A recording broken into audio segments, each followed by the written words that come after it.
मैं स्मिता करण। आज हम बात करेंगे आपको स्किन पे अगर एक्ने हो गए हैं या एक्ने के स्पॉट्स हैं तो आपको किस ट्रीटमेंट के लिए जाना चाहिए। आप कैसे डिसाइड करें कि आपके लिए कौन सा ट्रीटमेंट बेटर होगा। देखिए, एक्ने दो टाइप के होते हैं। एक एक्टिव एक्ने मतलब जिसमें पस सेल्स आपके डेवलप हो चुके हैं, और दूसरा होता है ड्राई एक्ने होते हैं या सिस्टिक एक्ने होते हैं। उस कंडीशन वो जो सिस्टिक एक्ने होते हैं नॉर्मली आपकी पीसीओडी या हार्मोनल इम्बैलेंसेस की वजह से आपको सिस्टिक एक्ने होते हैं। एक्ने की कंडीशन के लिए ट्रीटमेंट अलग अलग होते हैं। एक्टिव एक्ने अगर आपको है तो एक्टिव एक्ने के लिए आपको ऑक्सी थेरेपी जो होती है वो बहुत अच्छी रिजल्ट्स देती है। इसमें ओजोन O3 मॉलिक्यूल्स होते हैं जो आपके पस सेल्स को ड्राई करने में हेल्प करते हैं और फर्दर डेवलप होने से बचाते हैं।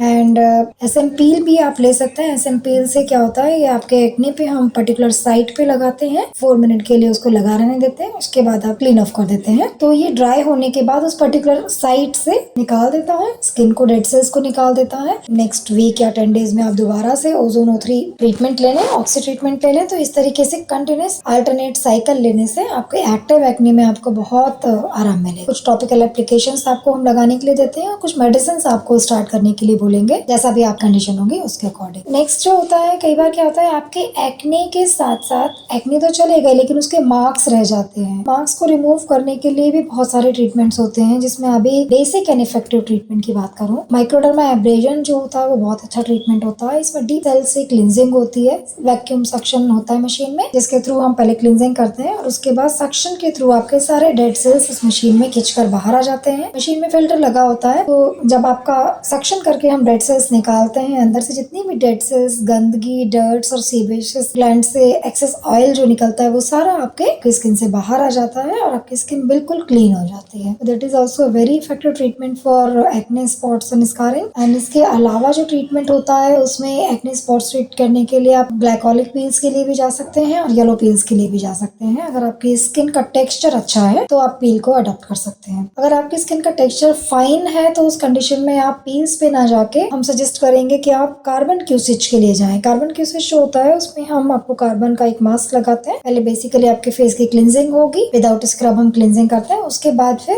कार्बन मास्क लगा देते हैं। उसके बाद मशीन में क्यूसिच मशीन होती है जिससे हम वेवलेंथ सेट करके इसके शॉट्स आपको पर्टिकुलर फेस एरिया पे शॉट्स देते हैं। तो इससे क्या होता है, आपके डीप सेल से अंदर से डेड सेल्स निकल जाते हैं, ऑयल इम्बैलेंस जो हो गया वो बैलेंस हो जाता है और दाग धब्बे भी कम हो जाते हैं। तो ये बहुत इफेक्टिव ट्रीटमेंट है। अगर आप एक्ने स्पॉट्स ठीक करना चाहते हैं तो बहुत अच्छा ट्रीटमेंट है। आप चाहते हैं कि लॉन्ग टाइम के लिए ठीक हो, दोबारा रिकर ना करे और आपका चेहरा जो है वो लंबे टाइम तक के लिए सस्टेनेबल आपको ग्लो दे, आपका स्कारिंग रिमूव हो जाए, तो उसके लिए आप कॉम्बिनेशन थेरेपीज यूज कर सकते हैं। जैसे बेसिक थेरेपीज में आपने माइक्रोडर्मा एब्रेजन ले लिया, उसके साथ में आप पीआरपी ट्रीटमेंट्स के साथ में ब्राइटनिंग सोल्यूशन ऐड करके उसके लिए जा सकते हैं। अगर आपको हमारा ये एडवाइस पसंद आया हो, इन्फॉर्मेशन पसंद आई हो, तो लाइक, शेयर एंड सब्सक्राइब जरूर कीजिए।